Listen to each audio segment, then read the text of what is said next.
नमस्कार, माझे नाव स्मित विनायक कदम। आज 1 ऑगस्ट म्हणजेच आपल्या टिळक यांची पुण्यतिथी। लोकमान्य टिळक हे एक भारतीय स्वातंत्र्य सैनिक होते।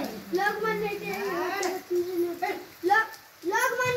यांचा जन्म 23 जुलै 1856 रोजी रत्नागिरी येथील चिखली या गावी झाला। त्यांचे पूर्ण नाव बाळगंगाधर टिळक होते। त्यांच्या वडिलांचे नाव गंगाधर असे होते। त्यांच्या आईचे नाव पार्वतीबाई असे होते। त्यांनी केशरी व मराठी वृत्तपत्रे सुरू केली। त्यांनी गणेशोत्सव व